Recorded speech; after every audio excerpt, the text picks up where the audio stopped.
Work session for March 17th, 2025. Please stand as Supervisor Chambers will lead us in invocation, and Chair, excuse me, Commissioner Cruz will lead us in the Pledge of Allegiance. Shall we pray? Father, we come this evening with thankful and grateful hearts for your many blessings. We come ask you to guide us and lead us in the right direction. We pray that there be peace and harmony upon the boards, and we pray you'll bless our candidates so we can make the right decisions. In your precious name we do pray. Amen. Amen. Allegiance to the flag of the United States of America and to the republic for which it stands, one nation under God, indivisible, with liberty and justice for all. Thank you, gentlemen. That brings the establishment of quorum. The Planning Commission has 7 of 8, so we do have a quorum. Supervisor Chambers, Yes, sir. do you want to? Because we have 6 of 7. We do have a quorum. Yes, All sir. right, vote for. Nikki, is any changes to the agenda? No, sir, Mr. Chairman. Okay, seeing none, do I see a motion to approve as presented? All in favor, raise your right hand. Thank you, Dan. That brings us to our comprehensive plan and our joint discussion with the Board of Supervisors. And we also have Lauren Jones with CRC with us present as well. Well, there is no podium. Come up front and take over the meeting. Hello, everybody. I'm Lauren Pugh. I'm with the Planning Director at the Commonwealth Regional Council. We've been working on this comprehensive plan for, a good little bit. So I'm just going to briefly go over the plan. And if you guys have any questions, of course, changes or anything, please let me know. Well, you're going to take it section by section and then we'll Yes. ask questions. Yeah, we can take it by section by section. So we're going to start off with the executive summary. This is basically just a brief overview of the entire plan, so we're really not going to go in much detail on that. Of course, it provides you the background and purpose, which is the Code of Virginia, the vision statement, and then, of course, the key highlights for each section. So like the introduction, of course, it's established the plan's purpose, the legality. The community profile just highlights the regional setting, historical heritage, demographic trends, transportation. You're required by VDOT to have this section, so it provides just transportation systems, land use, sets strategic, effective land use planning, and then special policy areas, identifying priority areas for target action, goals, objectives, and strategies, just provides actionable steps, and then implementation plan is the 5-year action plan. Are there any questions on this particular, summary? Yes, go ahead, How do Pete. you want to proceed? Go through a section, that section and ask questions on it, or do you want to go through the whole thing and then we can go back to various sections? I was going to do it by section, talking about the law, brief overview on the legality of the comprehensive plan, which is really just page 1. I'm at pages 4 and 5 on chapter 1. Then it also talks about developing a new comprehensive plan for, Buckingham County with the process we went through. So if you move forward to page 6, it just talks about the process of the plan, kind of how we went about it, and then the overview of the methods. So talking about the community meeting, how we got input through the citizens in that one, the citizens' opinion survey that we received, and then also research analysis of available data, and then, of course, meetings with the Planning Commission Working Committee. So that is all for section 1, like I said, overview of the section. So are there any questions or concerns about this section? Any questions from the commissioners? Yes. With regard to the last time we went through this, The last time there was no changes, but if you do, final, so so we're looking at exactly what we approved last time. Okay, fine. Yep. Nothing on that. We'll move forward to the community profile section. So the first couple pages, page 8 and 9, are just talking about the regional setting and history of overall of Buckingham County. Of course, you can't provide every single bit of historical information that there is involved, because there's obviously so much history over a certain amount of years, but there is just a brief overview of the history of the county.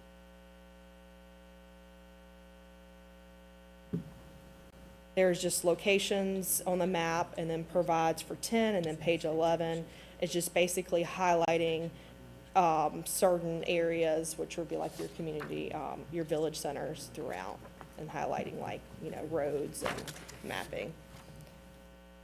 Page 12, you're talking about the population trends that you guys have seen, and then comparing them to our region. So we actually cover a 7-county region. So not only do we cover you guys, but we cover Amelia, Cumberland, Charlotte, Lunenburg, Nottoway, and Prince Edward. So a lot of times we compare it to other region, members of our region. So that's what we did in this population trends.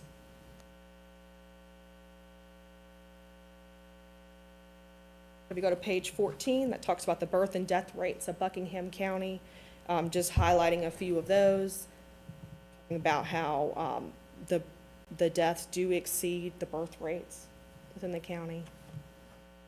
Then page 15, talk about the migration into the county versus the migration out of the county.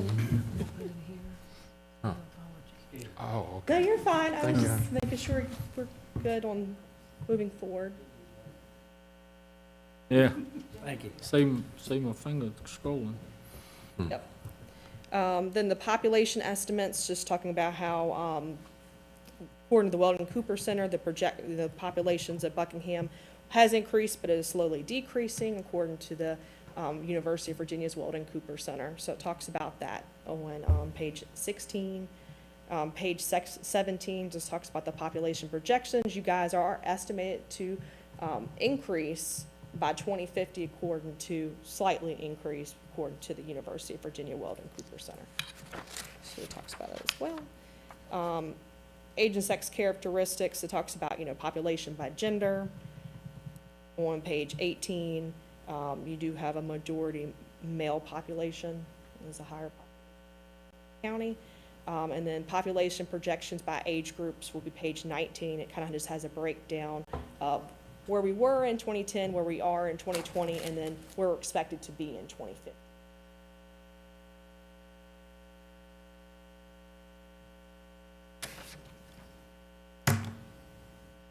Then page 20, it's population by race.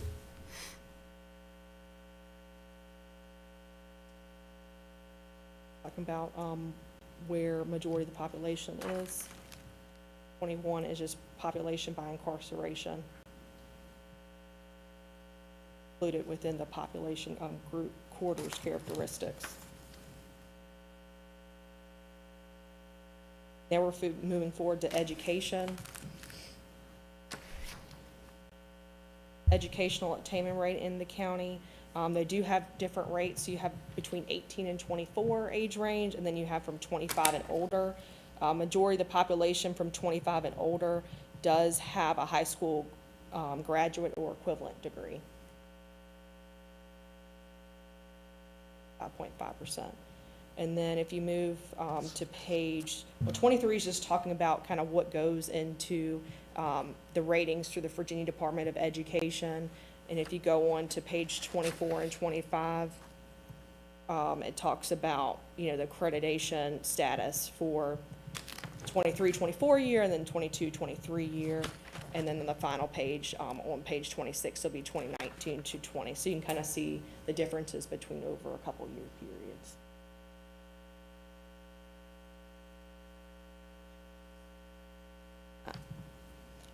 Verses 27, you're starting to talk about per capita income.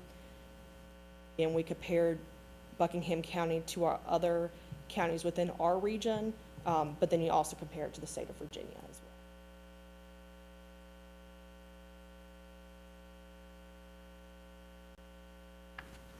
So poverty and low and moderate income. So we talk about the poverty statistics for individuals. Buckingham County is 14.8% for individuals in the poverty statistics, versus families, they're 11.9%, which are around the same as some of our other counties within our region.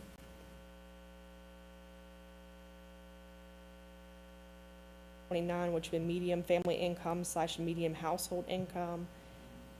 For Buckingham County, you can see this. Your ACH was around $67,114. Household income versus the medium family income versus the median household income was $49,841.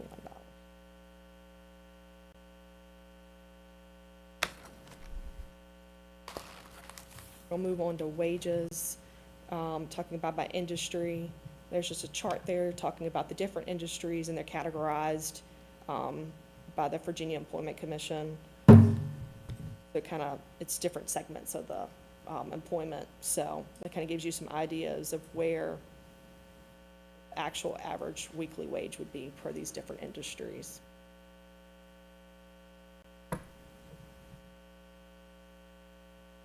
Versus the computing patterns, your travel times to work kind of gives you an idea of what times you have for different age groups from between 16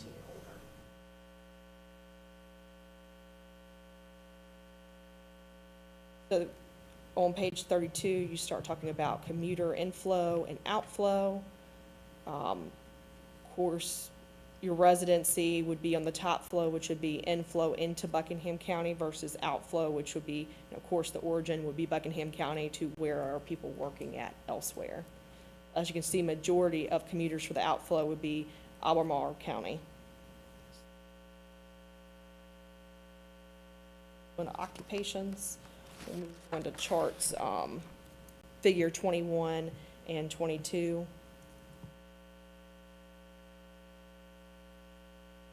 These are just talking about the South Central Workforce Investment Area, which includes our counties, but it also adds in Halifax and Mecklenburg, so in Brunswick, so it's a little bit bigger area than ours to compare it to.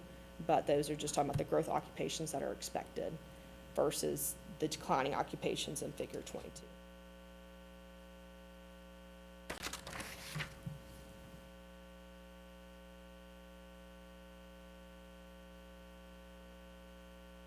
Buckingham County, these are monthly, and we do get this from the Virginia Employment Commission. They do update it monthly, so we are able to get some of that data when we were doing this. So that kind of gives you some ideas on where it was currently at and kind of the trend.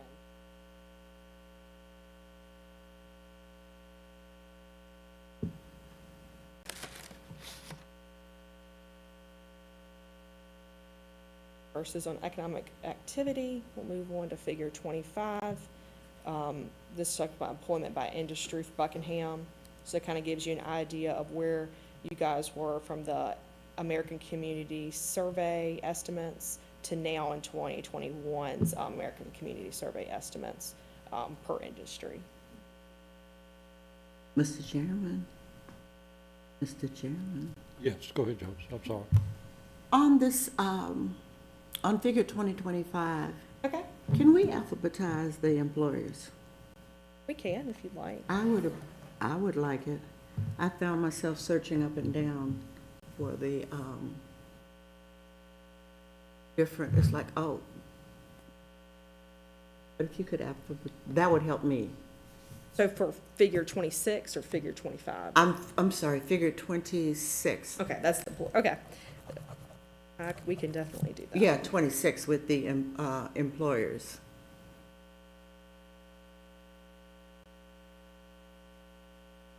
Okay. And could you go back to the, where the prison populations are counted in that section? So that's on page 21. On it's 21? Yes, ma'am. All right. That's figure 9 for population by incarceration for Buckingham County. No, there was a statement in there saying how the prisoners were counted. On page 20, for under group quarters Group characteristics. quarters, yes. Yes, ma'am. In the middle of that, it says, the census has determined that the residents of these groups are counted for the purpose of the comprehensive plan. And my question is, that different than how they're counted for the districting in the county and the voting districting? Or is it the same? That's what I was trying to figure out. They don't count in our voting districts anymore. The prisoners don't count in our No, voting they- district. They were a Buckingham resident when they got arrested. Right. Right, but they do count for this. Right. Yep, for the census population they do, but like you So, okay, so they do count for this, but they don't count for the voting districts. Okay, that was my question. Can't figure out where they were from. That's it. Okay. Mike Jones. I got one more later on. Okay. Well, that was the end of the section presentation for this section. Did you guys have any questions on this one or comments?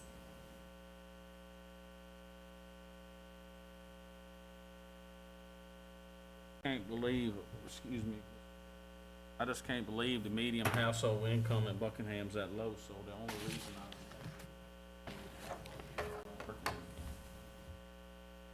that's where it's coming from? Back to household. The unemployment rate was 3.3%, Yeah, so, working. Someone ain't been on the road so long, they don't count them no more, I mean, No, that's true. I think they drop them out of unemployment after so much amount of time, yeah. only that That just is true. surprises me that it's that low.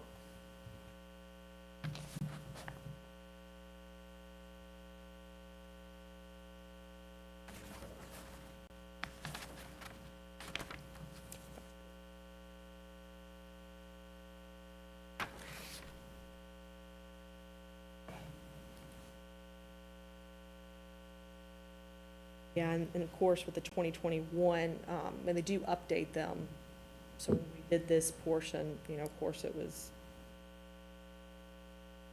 you know, so, you know, there are new numbers we could look at for that to see if there are any changes.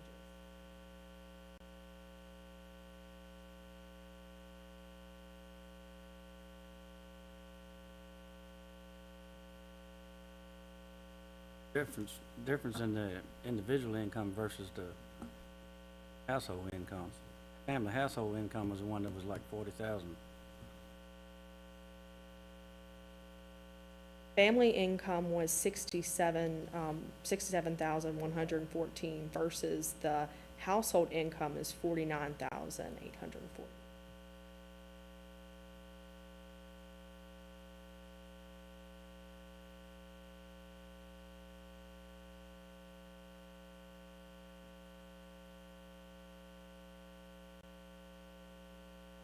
I think that's all from the commissioner. I'll move on to the community resource sections inventory analysis. First section just talks about housing, and the characteristics, talking about housing units, defining, you know, basically what a house, apartment, and mobile home would consist in the US Census is accounted as a housing unit. So if you move on to chart figure 27, the housing unit characteristics, you can determine, you know, total housing units for the whole county versus occupied versus vacant housing units. And again, we have two comparisons. So you got this, the 2021 American Community Survey versus the 2011. Have less, like two less housing units compared to housing units. Versus the building permits issued, you can see on figure 28, you have the residential building permits issued versus the commercial. So you guys do have about, in July 22, it was like 69 building permits issued. Moved on to 44, the years housing units were built. Majority of your housing units were built from 1980 to 1999.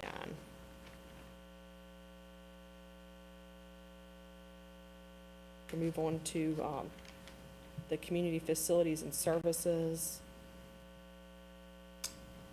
This is just basically kind of giving an overview of what there currently is in the county. So guys do have, of course, administrative office. It's talking about that, the location of that, kind of what it serves as your center for government.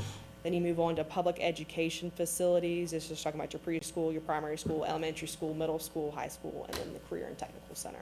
And also giving locations to that and kind of what it serves to the population within Buckingham.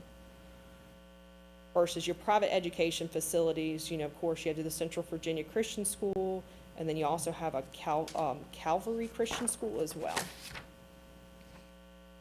Then 46 just talks about your institutions of higher education that are nearby, whether that be community colleges, close universities, or colleges. Mr. Chairman, Frank, go ahead. I think on page 39, 40, when you're talking about the religious institutions,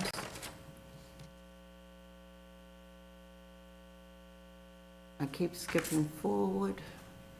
Okay, so you're back in the community, Oh, it is back in the community. I apologize. or is it in? No, nope. You nope, said the that's not it. religious institution, that should be in, this section, in the inventory. It's in this and house. section, It okay. should be, but it's further down the way. It's further down the way. Yes. Okay. Okay. And I got Page my, it was, it's in it's a while chapter ago. 3. I thought it was page 39, 40 in chapter 3, but it is chapter 3. Yes, but it's probably further along. We're on page, we were on page 46, so it's probably gonna be, I gotta look at it. When you get to it, my question is the seminary listed on that. Wouldn't that be included?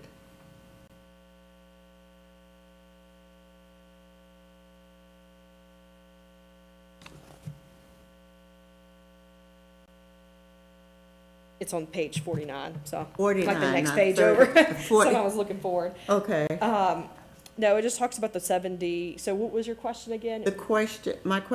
My statement is, I don't see the seminary listed on the religious, they had the Nazarene camp and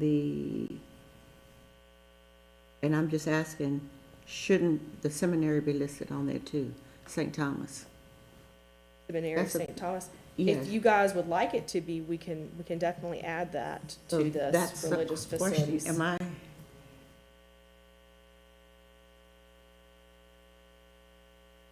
Seminary, St. Thomas, No, or just, that it's just section. religious facilities. Oh, fine. it's just religious Pretty- facilities, but it listed Yogaville, it listed, the Nazarene camp, and, but St. Thomas wasn't on there. And I'm Yeah. saying, if you're listing those two, shouldn't we also list St. Thomas on there? And- That's my question to the And if you board. guys would like. Which choice do you want it added into that narrative where it's the Nazarene Camp Retreat Center? Is that Okay. what you're asking for? I'm asking, should it be included? I'm asking of the board, of the commission, actually, should it be included? If we're talking about religious facilities, Right. you're including Yogaville and your, Okay, so if we decide you want it there, is what I'm asking. it would be, isn't that the spot that they're, Yes, that would probably be the most appropriate spot for religious religious facilities? facilities. Right. Now, where is this facility located? On 659, Yep. Ransom Road, 659.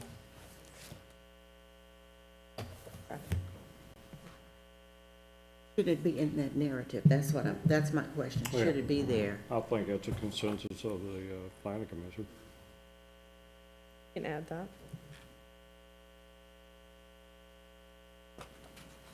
About a mile off Route 20, north, going through 20 now, north, get to 659, which is Ransom Road, about a mile off of Route 20.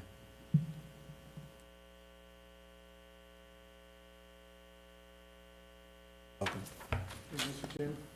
with Yes, regard go to ahead, Pete. schematic here,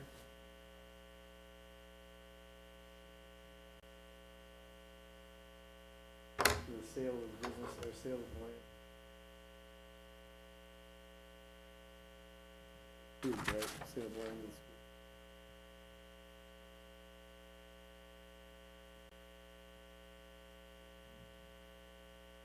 Buys this map, if you guys. That would make sense. Being that we haven't, this hasn't gone from a public comment.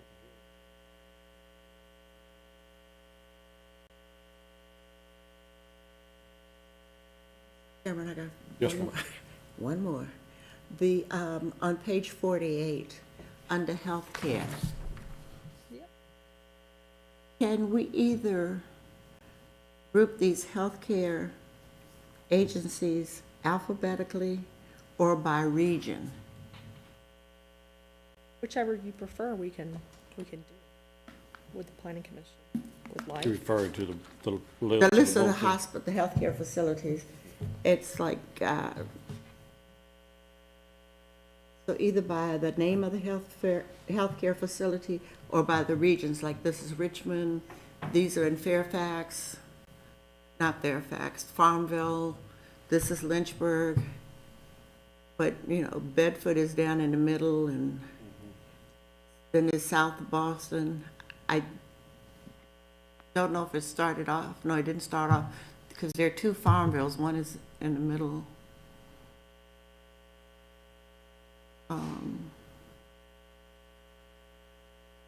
So I just would like to see some kind of search order to it. So it can either be by the agency, alphabetically by agency, or group the locations. Which, for you would be simpler. Either way, I mean, honestly, I think it would probably make more sense. I like how she was saying regionally, maybe like Richmond area, have Richmond, Virginia on top, and then have the hospitals listed below it. Maybe that can be an alphabetical order by region. Probably would read better if we could do it.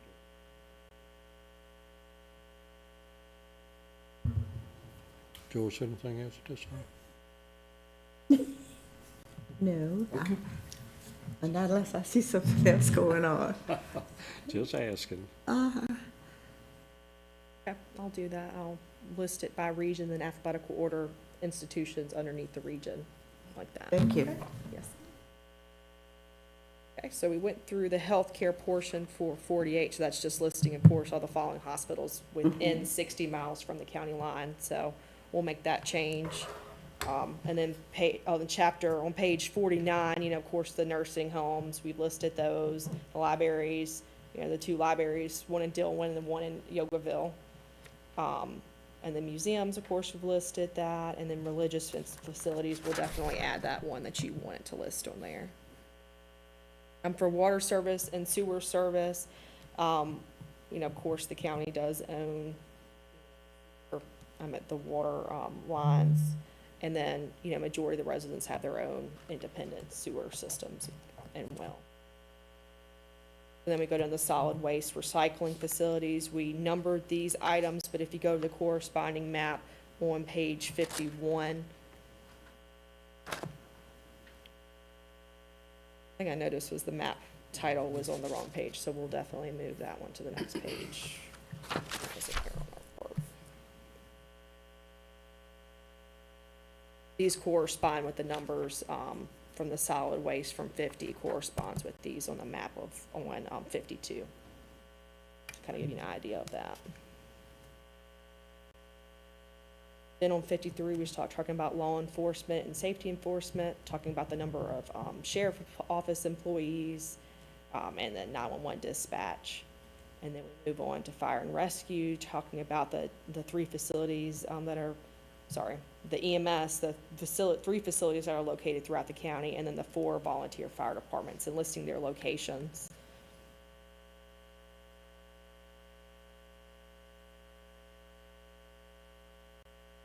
We talk about the dry hydrant locations.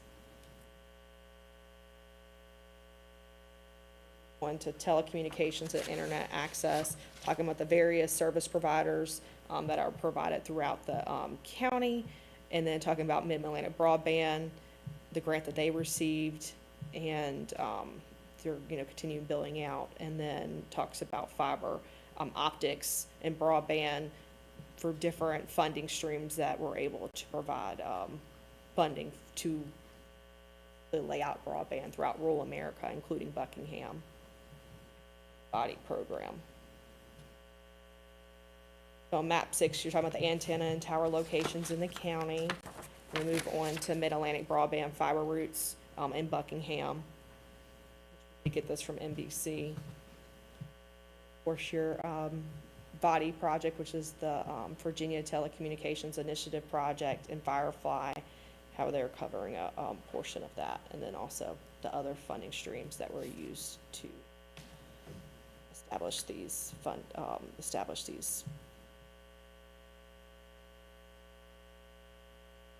So we'll move to electrical services. Page 60, that talks about the electrical utility coverage areas throughout the county. Showing most of yours is, of course, covered by Central Virginia.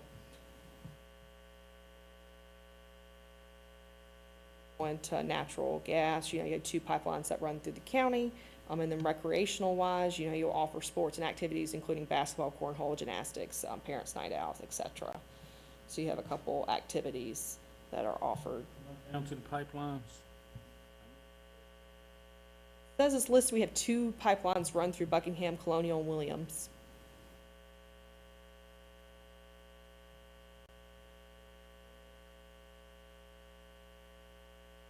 Okay.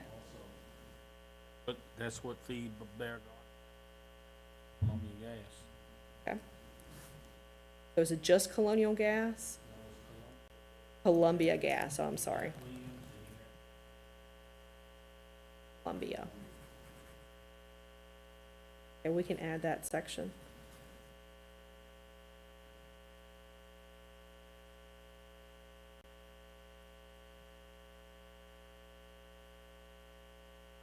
And what is is it just natural gas?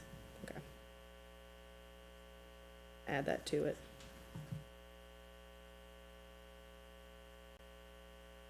Okay, that's 160. We'll add the Columbia gas, natural gas to that.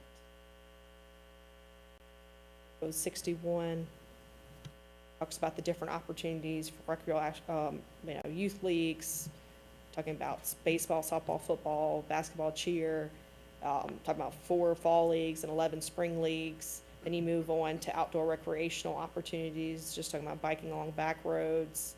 And then, of course, James River State Park is here in the northwest corner of the county, and it just talks about what they have to offer, including the Dark Sky International designation.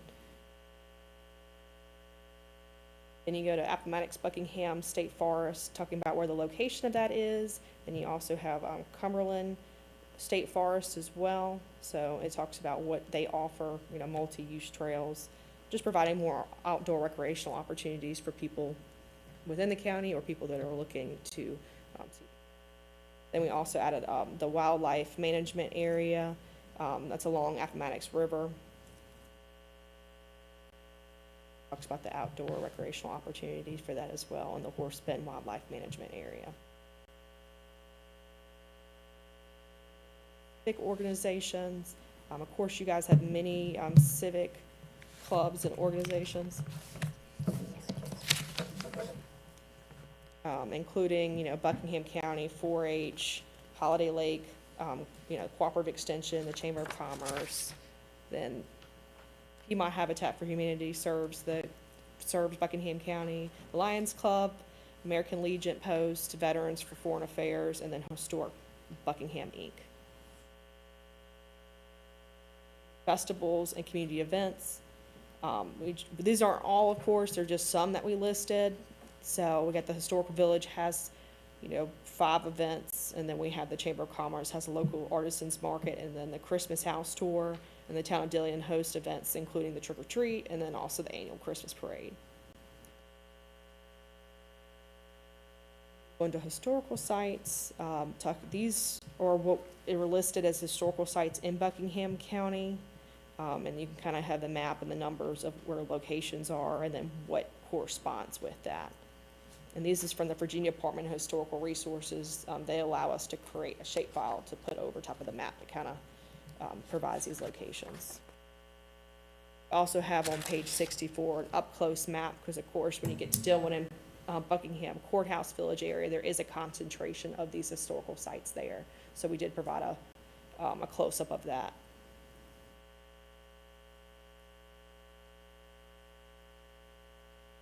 Then on the bottom of 64, we're talking about regional historical initiatives, talking about Virginia's Retreat and the locations of that.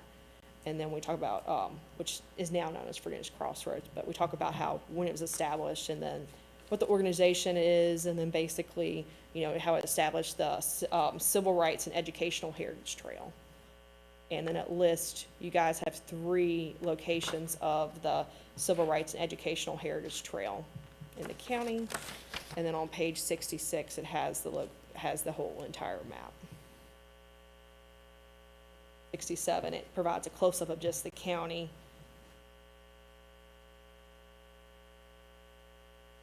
Where the locations of these educational sites are.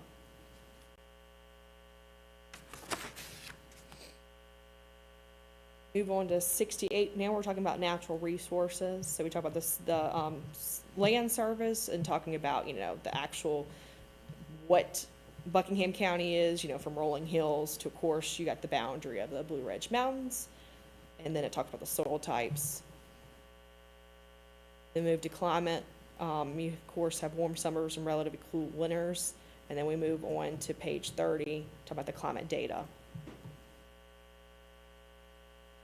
The closest one we had was Farmville. That's just where they particularly had that site for the National Weather Service, so that's where the climate data came from.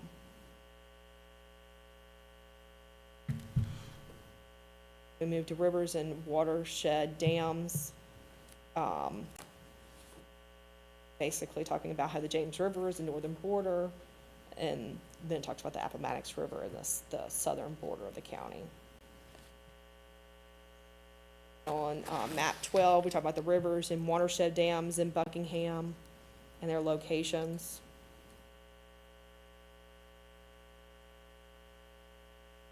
Of course, we talk about the watersheds, which on map 13 describes you guys are located in the James watershed.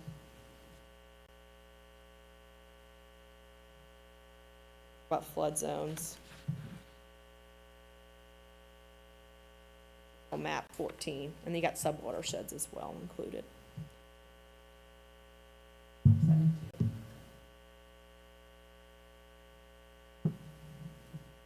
Subwatersheds.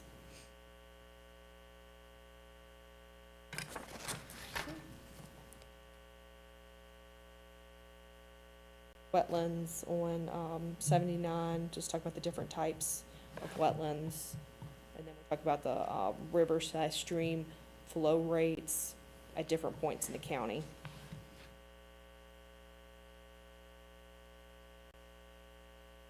We get to the agricultural summary, talking about farmland and how much the county that makes up farmland. We talk about, you know, the number of farms, and you can kind of see a trend on from 97 to 2022. You know, it started 97 with 370. You actually have more in the long run with 375 on 2022, but you could see there was an influx and then it decreased. Farmland, you actually increased from 97 to 80,900 for farmland.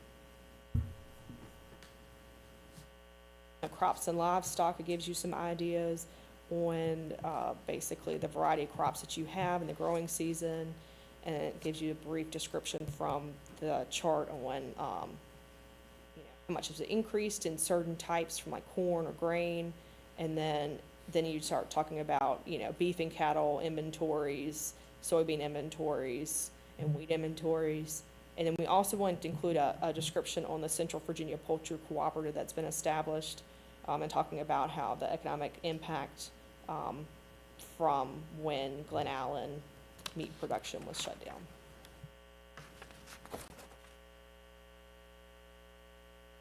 Buckingham County select farm activities. We'll just go through that. For corn, we did, again, these are just inventories by acreage. And you can kind of see the differences between what was in 2007 versus 2022. Go to your soil and provide you, you know, just different types of soil and their slopes.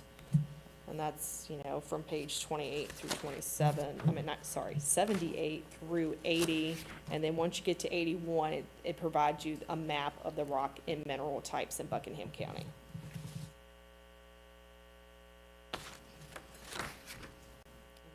get to 82, these are the mining sites in Buckingham. And these, active permits, mines facing bond, and then abandoned mines.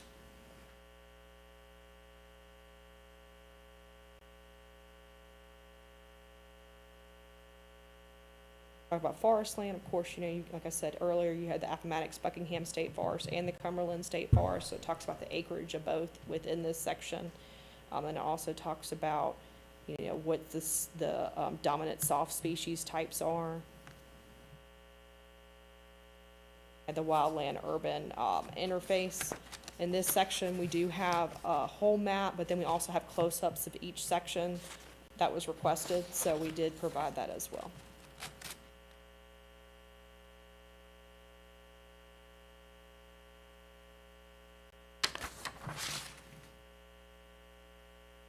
That is the end of the community resources. Questions on this section or comments or changes?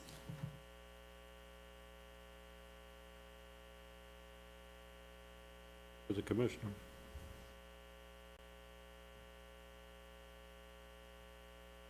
Move on to the transportation section. Within this section, we do have to have VDOT approve and look over it and approve it. We have done that. So this section has been approved by VDOT. They do have to basically make it to their specs, make sure it matches their plan as well. So they do approve that as, they have approved this section. So we do have an introduction just talking about, the several factors of the transportation facilities in Buckingham. Then we talk about our highways and roadways, just the major ones. So 60, 15, and then Highway 20, Highway 24, and 56. We have a map for that on page 91.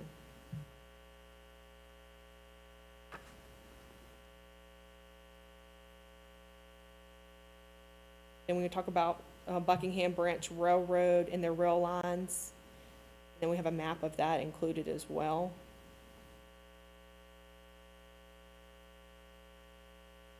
And then we just talk about airports, just really regional, or we also talk about international airports that are nearby, that are close proximity to you guys. And then we also talk about the 4 airports. Again, we compare it with Planning District 14, which is us. So all the 7 counties that we encompass.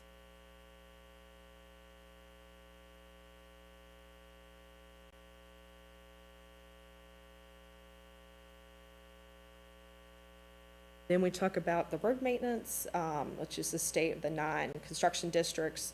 You guys, are located in the Lynchburg district, so that, we just include that in this section as well. Part of VDOT specs, we do have to include a highway functional classification plan.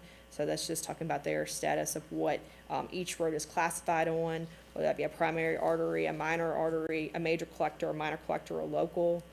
Basically, if you go on map 94, that kind of gives you a better idea of which roads within your county are considered which of those items within that. So of course your more major roads would be like 15, 20, 60, and 24. They would be considered minor arterial.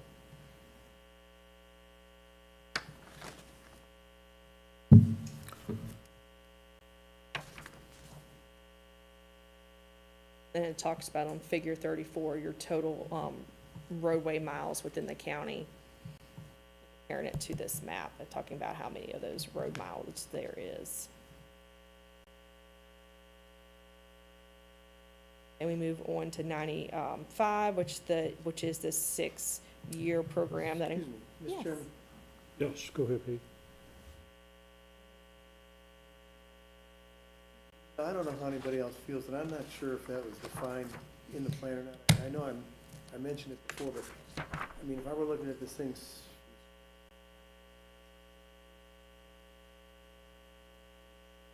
So on page 93, there is the It does the differences. definition. It does the definitions Okay, of thank every you. single one. Yes, and of course, those are VDOT standards they're the ones who determine which of these roads are All right. classified as which.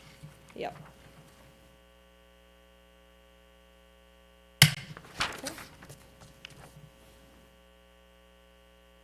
Okay. And this is from the six-year improvement plan, program. So there was 28 projects that VDOT has, identified.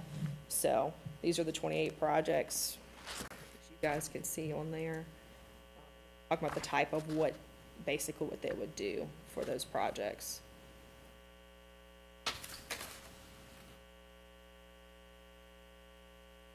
Then, I don't know if you remember back when we did the citizen community survey, I have a question in there about what kind of improvements that they would like to see.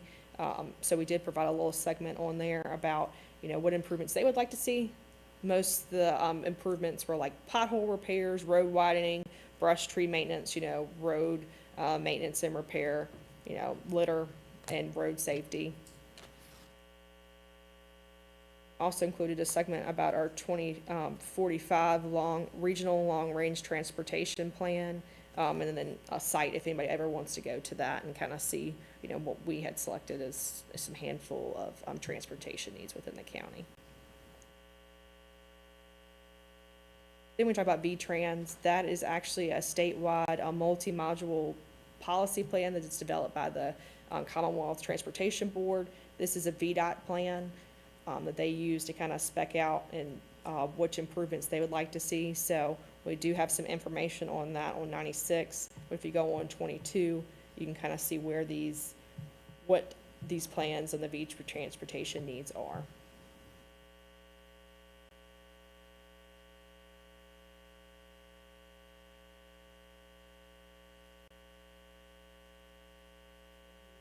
So traffic volumes, level of service, and volume to capacity ratio. The next couple maps you'll basically see is the 23 and 24 are the traffic volumes, and then 25 and 26 show the level of service. And the level of service is identified on what A, B, C, D, and E are on 98. So like level A is the free flow traffic, level B is stable traffic flow and with high degree of freedom. C is restricted flow, and level D is high density flow, and level E is just unstable flow with intolerable delays. So it kind of gives you an idea of what the average traffic daily volumes. And then we do have a big map, as you can tell, but then it's a lot on one map. So, there was requests that we do segments, quadrants of each of the map as well. So we did do that. And then we also have projected average annual daily traffic volumes through 2045 as well. So I'll skip through that. The capacity analysis, like I said, we talk about A, B, C, and D, so we'll skip through that. We've already talked about that, and then also the projected service value through 2045.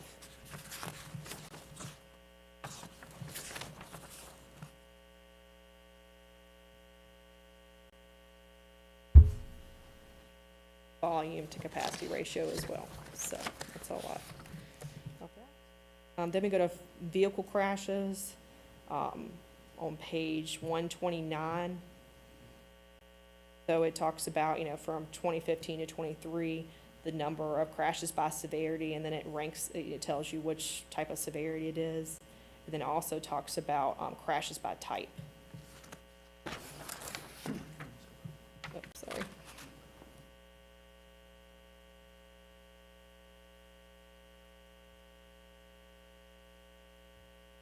I know, there's a lot of maps. Okay, and then 130, on the next page, vehicular crashes in Buckingham County, as you can tell, the very amount of different color, and then it's a good amount of crashes in there.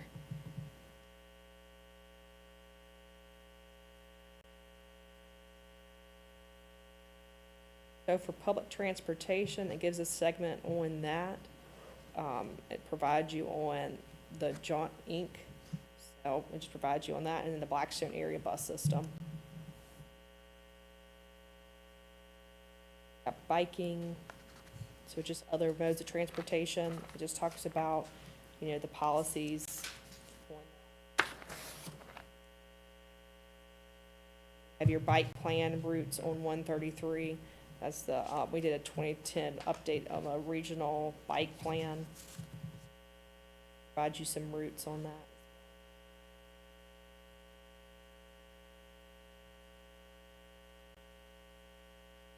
And I know it's kind of small on the segment, but on page 132, if you read through, it does talk about the routes. This talks about too on the bike map. It has a close-up on the next page.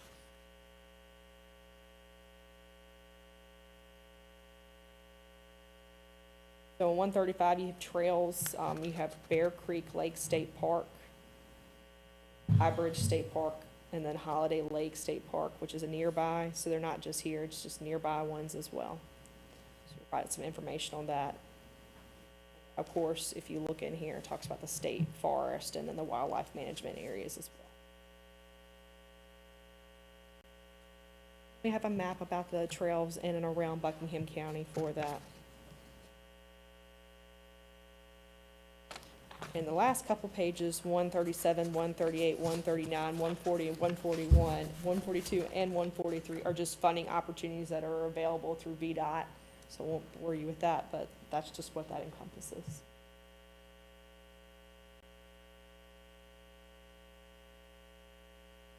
The transportation section.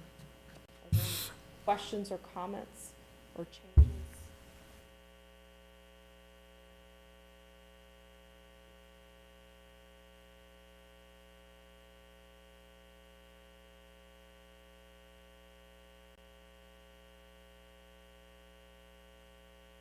Go on to land use.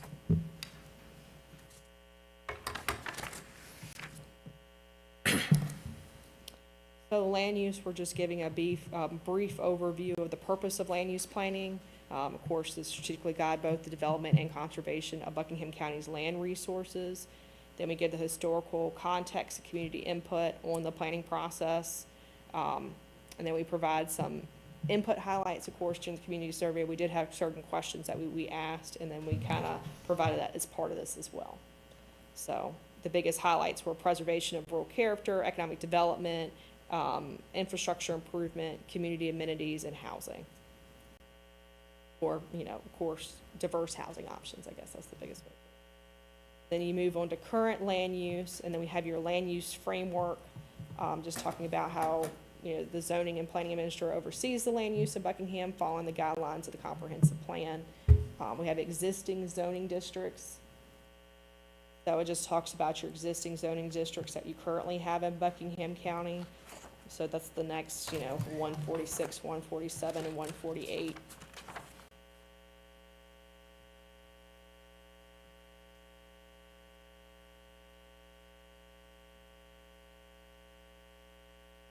Then we move on to future land use planning and growth strategies.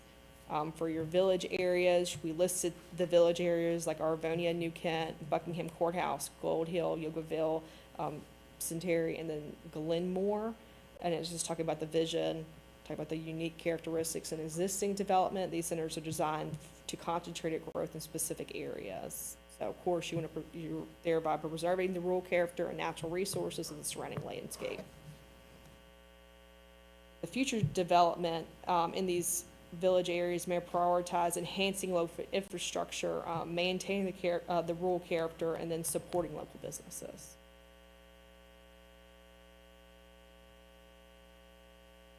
Versus the growth corridors, those are the major highways such as Route 60, 15, 20, 56, and 24, and they're designed as key transportation corridors where development is encouraged. So you can do that through best practice for corridor development include like access management, buffer zones, mixed-use development. Versus high growth areas are designed to encourage diverse types of development with minimal restrictions. So strategies for maintaining high growth areas may include infrastructure investments, economic incentives, and quality of life enhancements.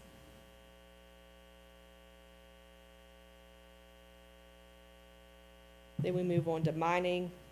Of course, the area around Willis Mountain is known for kyanite mining operations, along with significant quarrying operations of those of Boxley and Vermont Structural Slate Company that contribute to the economy. So, of course, future land use planning should be considering the environmental impact of mining and quarrying activities. So, some of the key considerations include our environmental protection, so just maintaining regulations to protect water quality and minimize land degradation in line with federal and state guidelines, safety standards, and economic integration. On to recreational parks and wildlife, we have protected areas. The strategies include, recreational facilities or environmental education. Versus rural agricultural and forestry areas, you have agricultural preservation practices, encouraging farming and forestry practices that protect natural resources and enhance productivity, and then support programs directing local farmers and foresters to available resources. Watershed overlay district, talking about, is designed to protect public drinking water sources. So key policies you can include would be like buffer zones, regulated activities, and then development management.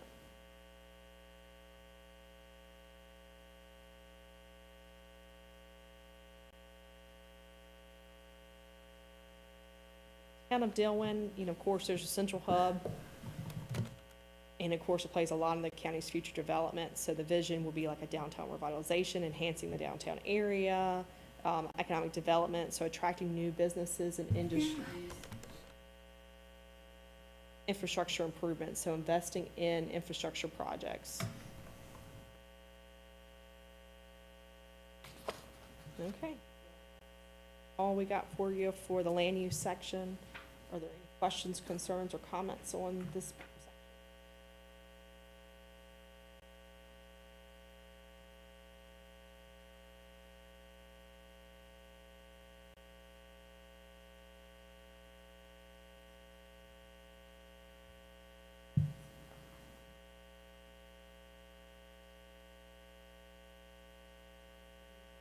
Special policy areas then.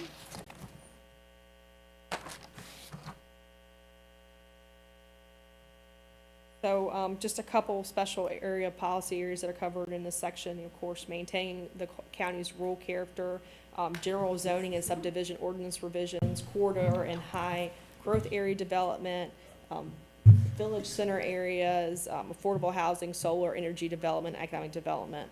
So with maintaining the county's rural character, you're looking to provide a scenic rural landscape. That's part of it. So open spaces, whether that be meadows, wetlands, or natural preservations, to enhance the county's beauty, or provide recreational spaces. Some of the recommendations for that would be, you just to address the potential loss of agricultural land and open spaces while maintaining the county's rural character. Integrating significant open spaces into development. Then land use planning, using smart growth principles to help balance the need for development with the preservation of rural character.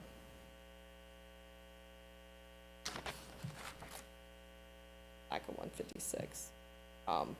Programs available, for rural property owners. There's a couple different ones available, mostly for like conservation agents, person development rights programs, or transfer development rights programs. And moving on to policy area number 2, so the general zoning and subdivision ordinance revisions.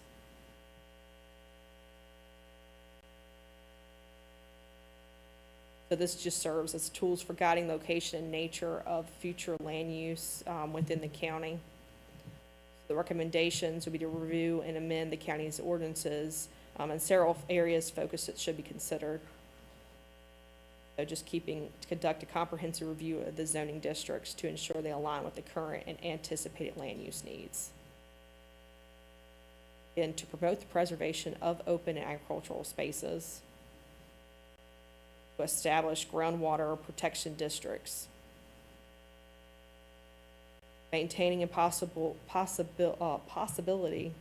enhancing buffer zones along water bodies. Then to encourage economic diversification and promote new business development and shopping options.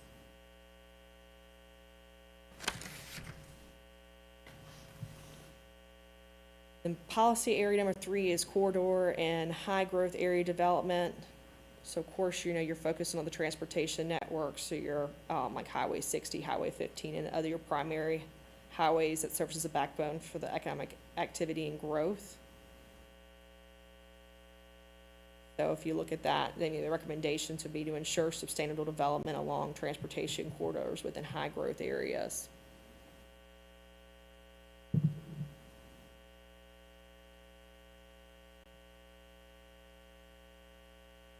Then you can also implementing access management policies, can be crucial for reducing traffic conflicts. That's just one thing. Also encouraging mixed-use developments, and then prioritizing infrastructure investments, as road improvements, utilities, community facilities, et cetera. And by integrating these strategies, of course, you can manage growth along its transportation corridors. At village center areas, of course, play a pivotal role in concentrating growth and preserving Buckingham County's rural character.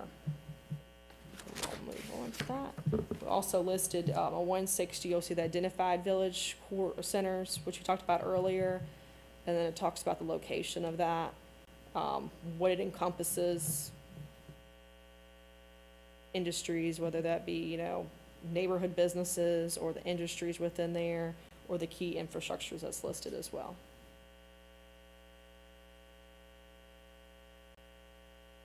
The recommendations for that would be to ensure sustainable and balanced development within the village centers, whether that be enhancing local infrastructure, supporting local businesses through grants, low interest roads, and marketing assistance, encouraging local sourcing of business networks, encouraging the development of public spaces, or promoting mixed-use developments.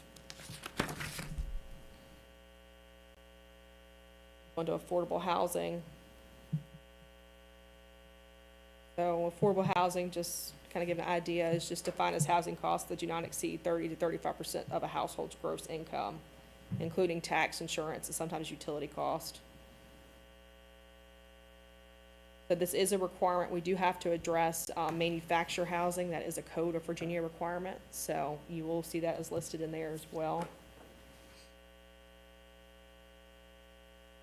Recommendations will be to address affordable housing challenge in Buckingham County, encouraging the development of affordable housing through partnerships with private developers and non-governmental organizations, promoting mixed-use developments, implementing policies such as bonus densities for affordable housings, engaging the community in discussions that affordable housing and educated residents about available programs and resources can foster support, promoting manufactured housing as a viable and affordable options, and then exploring the potential for medium-term rentals and RV parks. Move on to policy area number 6, so solar energy development. Of course, this section talks about the recent projects that are underway, and then underscore the growing interest in the solar energy within the region. And it also talks about Virginia legislation and for the Virginia Clean Economic Act on the House Bill 206. It provides a framework for solar development. Then we talk about our recommendations. So the first, county can review and amend zoning ordinances to facilitate solar projects. Designate suitable areas, so whether that be like previously disturbed lands like brownfields or abandoned mines. A comprehensive economic and environmental impact and assessment. Then you could do like a community engagement to essential to ensure solar projects provide tangible benefits. Adhering to existing state and federal standards, promoting distributed solar energy systems such as rooftop solar panels and solar parking canopies. On economic development, of course, is a central focus for Buckingham. So we did provide some community survey results, community meeting feedback. Those key areas of concern include the need for more local job opportunities, support for small businesses, and development of infrastructure to attract new businesses. Also emphasize the importance of maintaining the rural character of the county.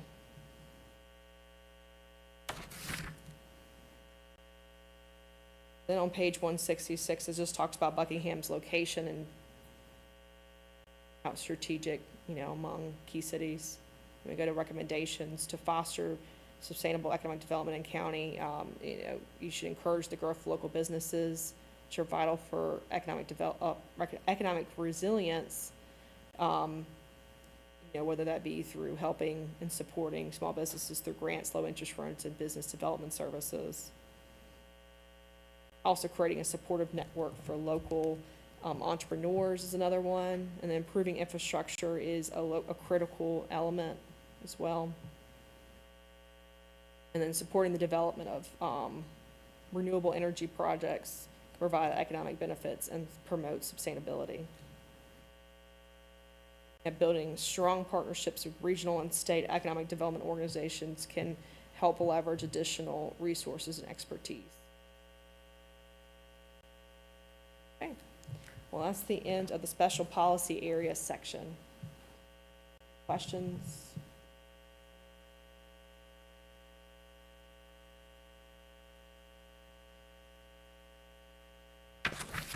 We'll move on to the goals, objectives, and strategies section.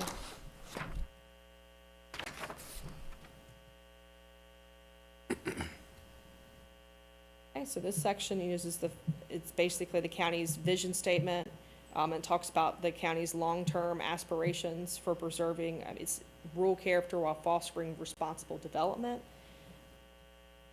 So if you go to the vision statement, of course, defines, like I said, the long-term aspirations, so you can actually read the vision statements. Buckingham County will be a thriving, connected community that preserves its rural character and natural landscapes while fostering responsible development. Families will grow, agriculture will flourish, small businesses will prosper, and new opportunities will be cultivated. Underneath that, talks about the vision of the comprehensive plans picture. So, of course, we thrive a connected community. Talks about, what that means, basically, and envisions a future where all residents are part of a supportive, interconnected community. Preserving, rural charm, of course, the natural resources, natural landscapes, fostering responsible development with respect to land, the people, and the county's values, families' growth, the place they have, and then agriculture will flourish, of course, is talking about the lands being the backbone in the economy. So we'll move on to the mission statement. If you talk about that, it outlines the practical steps of a county that will take to achieve its vision. So, of course, Buckingham County's mission is to foster responsible growth while preserving our rural character and natural landscapes. We're committed to supporting local businesses, promoting fiscal responsibility, and attracting new industries aligned with our values. Through community engagement and sound planning, we aim to create a thriving, inclusive future where families, businesses, and new opportunities flourish. So each of these key items talks about talks about the mission statement, so I won't go through that. We'll move on from there to the goals, objectives, and strategies part of it. Of course, with your vision and your mission, these are actually action items that you can kind of look at for your goals. First one is just to foster continuous and adaptive plan processes. So you can do that by establishing a proactive and flexible planning program that encourages ongoing assessment of development trends and community needs. That's the goal. Versus the objective, develop and regularly update plans for land use, transportation, and public facilities. You can do that by, establishing a task force, incorporating updating plans in the county's comprehensive plans, revising zoning/subdivision ordinances, developing a monitoring and evaluation framework. Objective 2 is strengthening data collection and analysis to inform planning decisions. So maintaining a GIS system countywide, collaborate with state and regional agencies to assess updated data of population growth, public services, and land use. Existing communication tools, Objective 3, enhance community engagement and cross-departmental collaboration and planning efforts. So that can be through encouraging regular community forums, surveys, and other public engagement opportunities, enhance existing interdepartmental communication channels, and strengthen partnerships with local schools, businesses. Objective 4 is to build capacity for future growth and development, ensure the critical infrastructure, including water, sewer, and broadband, is expanded and upgraded, and then build internal capacity within county departments, and establish partnerships with regional, state, and federal agencies for funding opportunities. The guide development to preserve rural character and promote responsible development.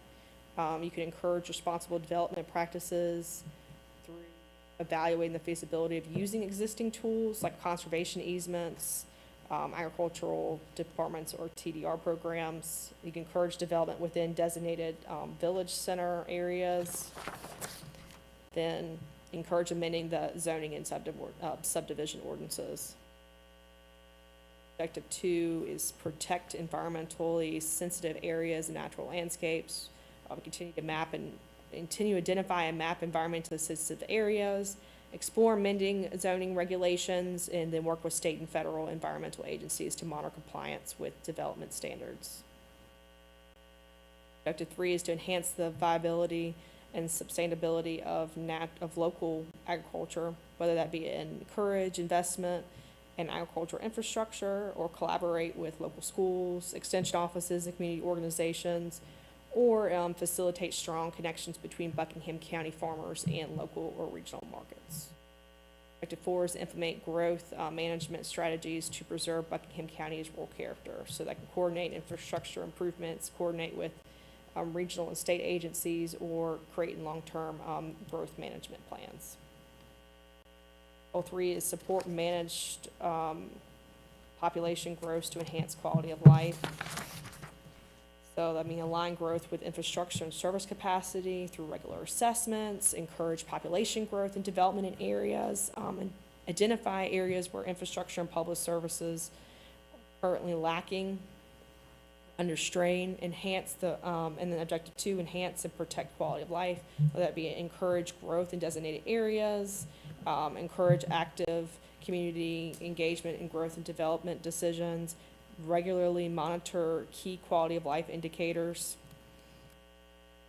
Objective 3 would promote affordable housing options for new and existing residents, whether that be promoting mixed-use development, promoting the development of housing that meets the needs of the local workforce, or investigating public-private partnerships to support the development of affordable housing projects. Enhance public health and well-being by expanding access to healthcare and recreation through work with healthcare workers, healthcare providers, regional health systems, and state agencies, exploring opportunities to enhance public recreational activities and leverage public-private partnerships. Then we got promote long-term economic opportunities for all residents to support the growth of local businesses and entrepreneurship, through regional economic development agencies, support initiatives that highlight and promote local produced goods and services, and ensure that all local businesses have access to critical infrastructure. Attract new industries aligned with Buckingham County values for Objective 2, develop guidelines for attracting industries that reflect Buckingham County's values for responsibility, build partnerships with socially responsible businesses and regional economic development organizations and state agencies, and then develop marketing and outreach campaigns. Foster a skilled and adaptable workforce through collaboration with local educational institutions, vocational schools, and workforce development programs. Engage local businesses and industries to identify skill gaps and workforce needs, for opportunities to attract workforce development grants and other sources of funding. We're getting to expand access to economic resources for underserved community, maybe through work with regional and state partners, then partner with regional and state agencies to promote existing grant loan programs, and then work with regional organizations, local businesses. Develop a efficient, safe, and accessible transportation network through improving the quality, efficiency, and safety of Buckingham County's transportation system. And then collaborate with VDOT and regional partners to identify priority roadways for safety improvements, explore grant funding opportunities, and then identify and preserve rural scenic routes. Objective 2 is enhance connectivity and access through multi-module transportation options by developing a comprehensive transportation plan, work with VDOT and regional planning organizations to implement across management standards, and encourage the development and expansion of bicycle, pedestrian, last mile transportation solutions. Objective 3 would be ensure efficient movement of goods and services. We'll collaborate with local businesses, agricultural producers, and logistics providers. Coordinate with state transportation agencies and freight providers, and then encourage the expansion of rail and multi-module freight capabilities. 4 be prioritize transportation and pedestrian safety in school zones and residential areas. Implement traffic calming measures such as speed bumps, roundabouts, and reduce speed limitations. Enhance pedestrian infrastructure, and then improving light signage and visibility in school zones and residential areas.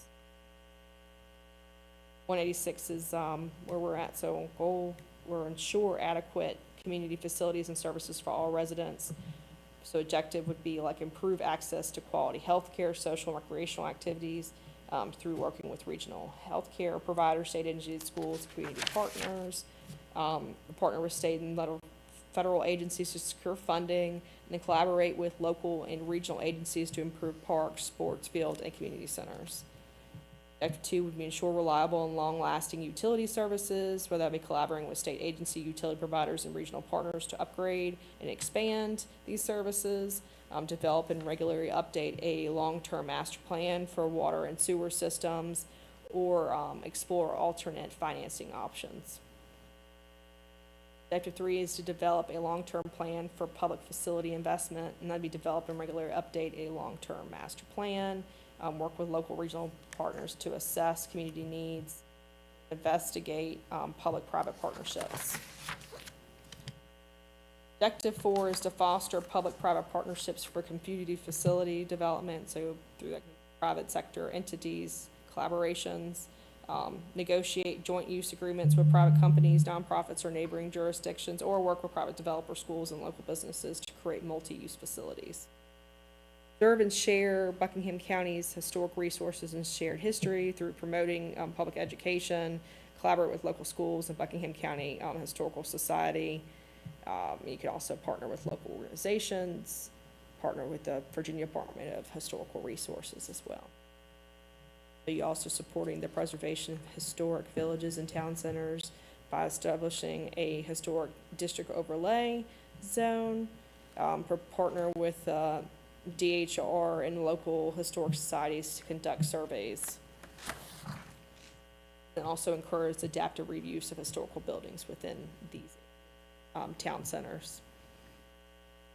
Foster public-private partnerships for historic preservation, collaboration with local businesses and private companies to foster restoration efforts, and partner with private companies, local businesses, and schools to create educational programs, and then explore joint ownership and management agreements between public entities and private stakeholders to share responsibility. So objective 4, we promote the preservation of agriculture and rural heritage, so collaborate with local farmers, agricultural organizations, and preservation entities to create rural heritage preservation plan. Then you'll work with state agricultural preservation organizations, etc., to secure support for farmland preservation projects, and then promote farm-to-table initiatives. Support diversification of housing options for all income levels. You could do that through increasing the availability of affordable housing. That could be through collaborating with nonprofit organizations, facilitate collaboration between private developers, regional housing authorities, and community-based organizations, encouraging development to include affordable housing units in mixed-use developments. Diversifying housing types and densities, then promoting cluster development, support mixed-use developments and designated village centers and identify and prioritize underutilized or vacant properties. And also promoting workforce housing options, so working with large employers. Then you also support the development of modular and manufacturer houses, and then encourage local employers and developers to utilize state and federal housing programs. To encourage public-private partnerships for housing development through encourage collaboration between private developers, nonprofit housing organizations, and large and local employers, to help public-private partnerships across state and federal housing grants, tax credits, and low-interest loan programs, and then collaborate with private developers and nonprofits to rehabilitate and repurpose vacant and underutilized buildings.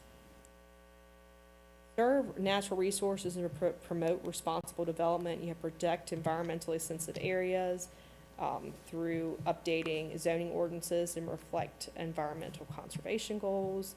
Encourage the use of conservation easements to protect environmentally sensitive areas, and promote voluntary buffer zones around wetlands, waterways, and other environmentally safe areas. Also have preserve agriculture and forest lands through partner with land trusts, state agencies, and private landowners.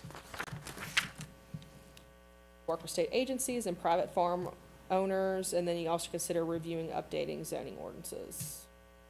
Objective 3, promote water resource conservation by conducting assessments, exploring opportunities to amend zoning regulations, and develop and distribute educational materials on water conservations. And you can promote, like again, education and public awareness on conservation by working with local groups, or, you know, publishing stuff on local media outlets, or creating an online resource hub on the county website. What we got for goals, objectives, and strategies. Questions, changes?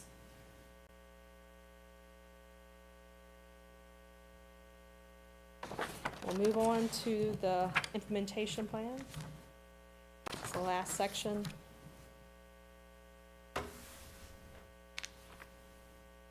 Okay, so this is basically, we have it in chart form, so that was requested. So the goal, you know, action step, and the responsible parties are listed. So of course, the adoptive comprehensive plan is not the end result, but, you know, if they do desire action, here's the step and who's the responsible parties for that. And we also have reviewing the progress towards academic of its comprehensive goals, objectives, and strategies, the responsible parties. And you have to update it every 5 years, and who the responsible parties of that would be as well. So basically, the first section goal is just on comprehensive plan, on our responsible parties on that, and who, you know, what action step you have for that. So we'll move on to growth. Of course, the goal is to support and manage population growth and enhance life. So you can align growth with infrastructure and service capacity, enhance and protect quality of life for existing residents, and promote affordable housing options for new and existing residents. Get to land use, we start talking about reviewing and updating the zoning ordinances in compliance with the comp plan. We can do that by reviewing and preparing revisions to the zoning ordinances, fostering citizen improvement / input, and then developing implementation of an outreach / public involvement process. Encouraging commercial and industrial development in appropriate areas. That's a goal. Go for some of the action steps with that goal be ensure the new and commercial industrial development, develop a 2232 review process in compliance with section 15.2-2232 of the Code of Virginia.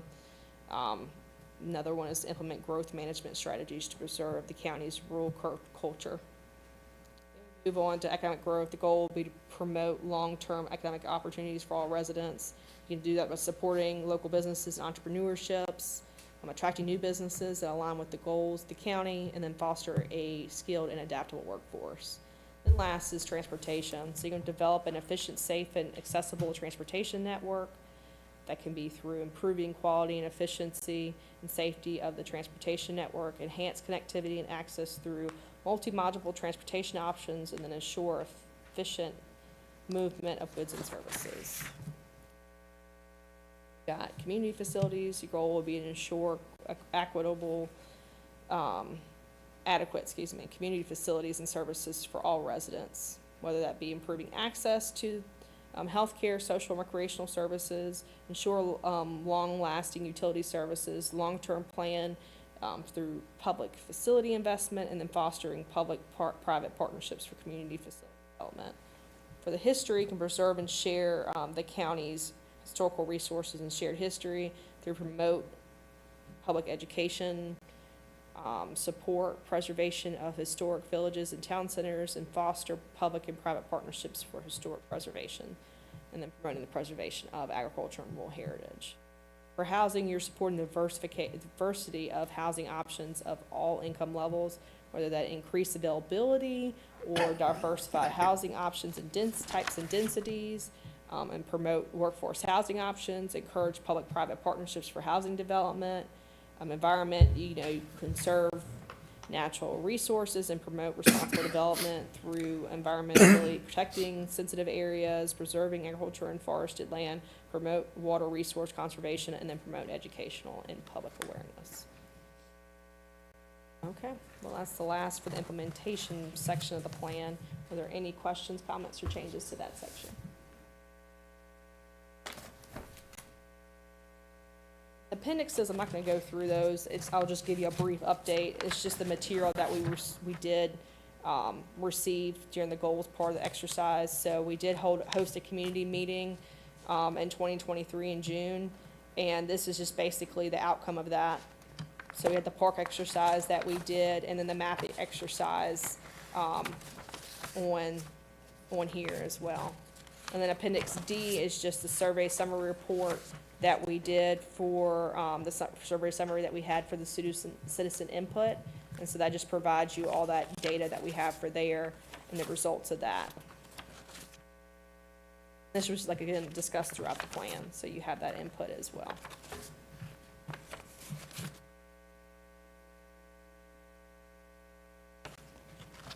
And then the last one, part of the citizen summary report, you'll see a pending questionnaire. It's just a blank one, just showing you what the questionnaire looked like, basically.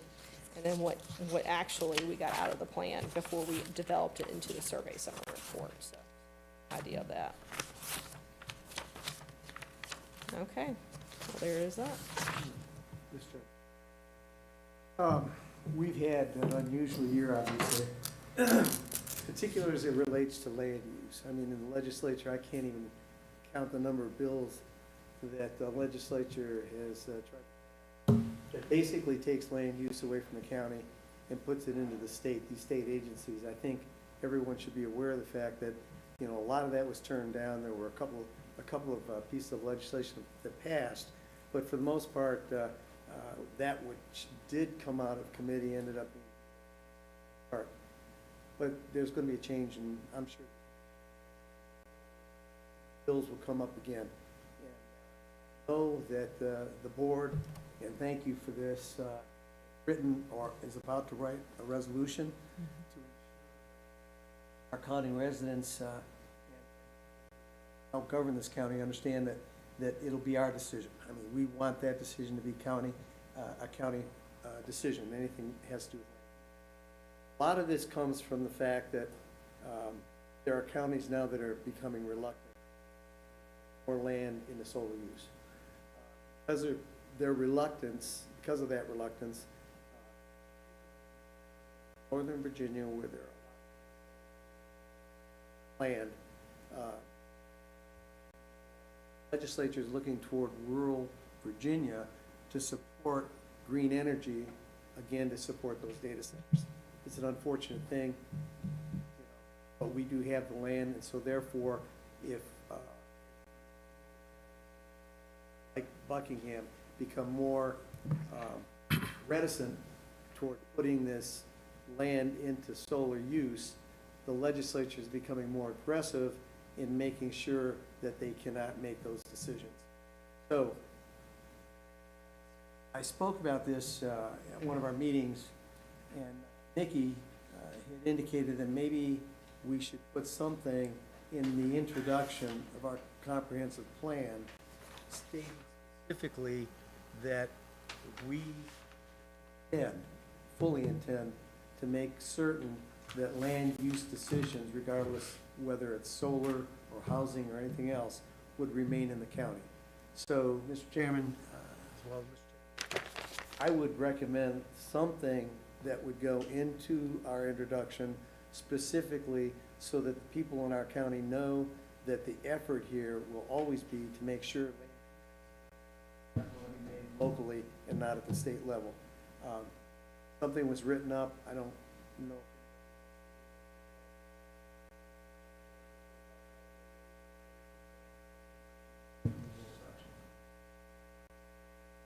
Want to address this in the introduction to the plan.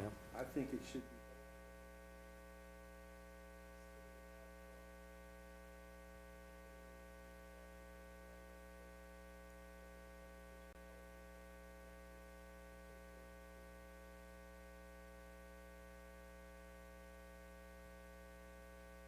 What is the, do you understand what Peter's asking? What's the consensus of the planning commission? Do you feel strongly enough that it should be something stated in the introduction that we want the county residents, which Peter's already said, just to understand that we're taking responsibility for the decisions we make on the county level? For that way not to be overridden by the state agencies that may be developed in the future.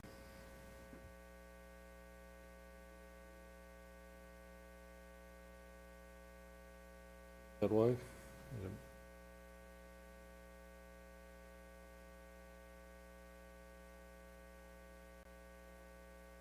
Right, I think it could be written general enough that it wouldn't trip any wires as far as legal jeopardy, but I sort of concur. I think it's something that probably should be put there.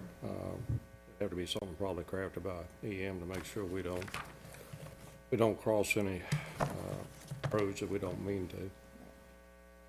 That's Right, as far as the wording?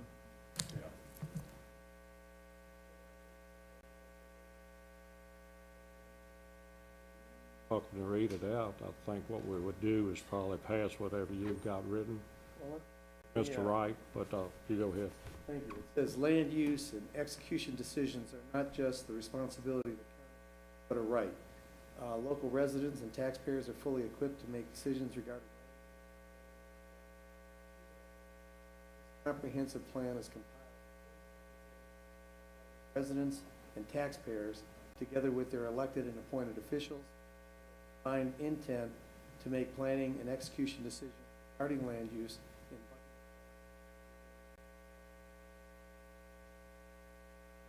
My opinion, it's very general, but I'm not a lawyer. Not a lawyer, but it sounds pretty good to It me. sounds very good. It's very general, and you don't, I don't cross any tripwire. But what we'll do is, if you don't mind, we'll give that to Mr. Wright. Mickey can do that. Let him review it and make sure before we. Thank you. By the way, Mr. Chairman, appreciate having heard as a taxpayer and as a resident, I really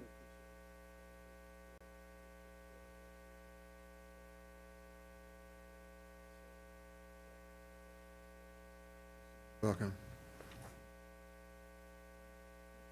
Yes, ma'am. Go ahead, Joyce.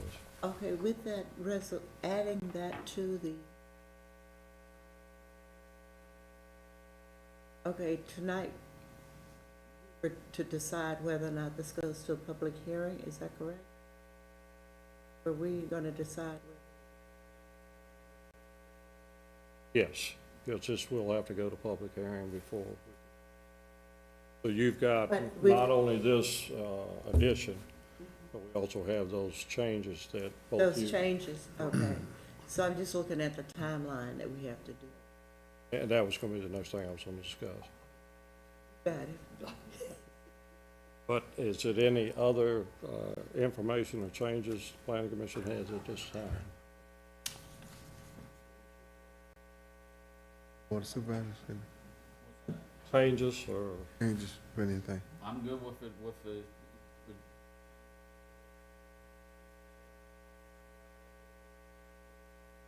Wouldn't think so either. Public Think so.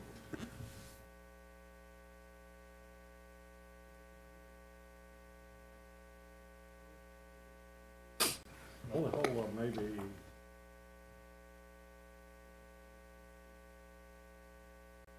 Right in there, can he look at it real quick and just tell us if there's anything standing out? In there. Then we- I don't know, knowing him, he might not want to make a decision.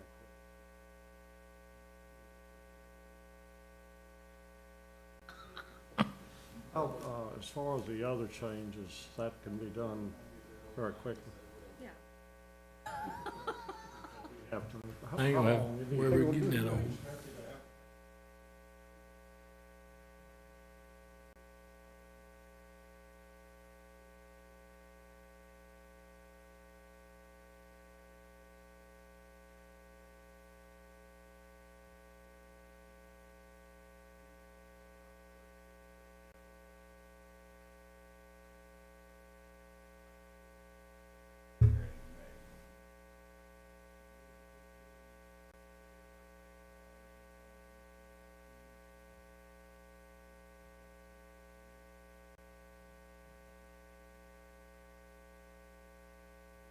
We push this back to May, that'll give time to make the adjustments.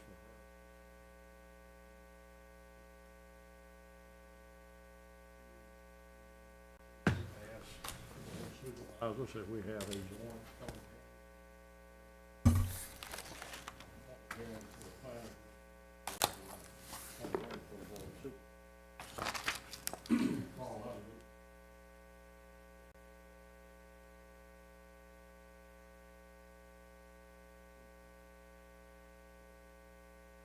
We'll do ours in May, then follow, we'll pass it on in June. On my understanding. I don't think we would have to make a recommendation to pass it on. We can do a joint public hearing, and normal protocol is planning commission has a public hearing. I didn't know how the timeline, how you wanted to work. We'll do ours in May, and then we'll pass it on. Well, if you can do that, you can do yours in May. Yeah. Have ours in May. That way it Well, means that's more true. in May. Yeah. Ours in May. Let's go ahead and order. Do it because of,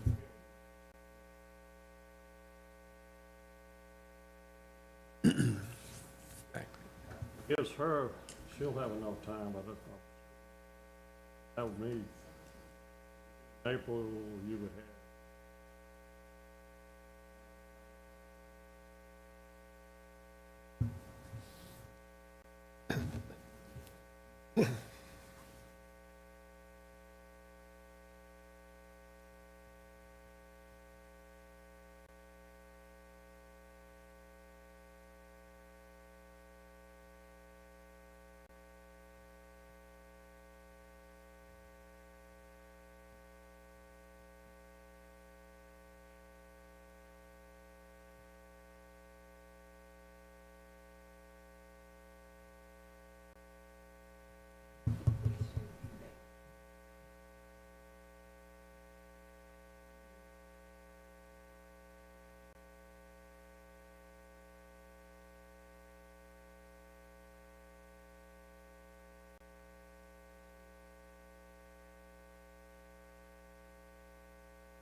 Mr. Chairman, Yes, sir.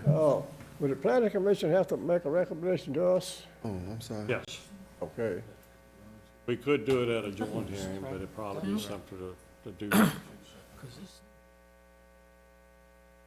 Oh, plan. Second the motion.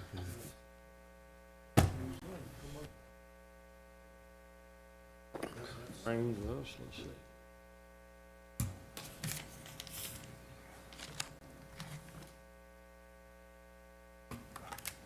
All right. All right, Recess to thank review. you for your thorough review, appreciate that. That brings us to commission matters. Any commissioners have anything they need to voice at this time? Seeing none, do I have a motion to adjourn? So moved. Second. Favor, raise your right hand for adjournment. Pete? Carl, we need to recess to review on Wednesday at 6 o'clock. Yes, sir. All right. Do that. Recess to review on Wednesday, 6 o'clock. Sound good. We are adjourned, thank y'all.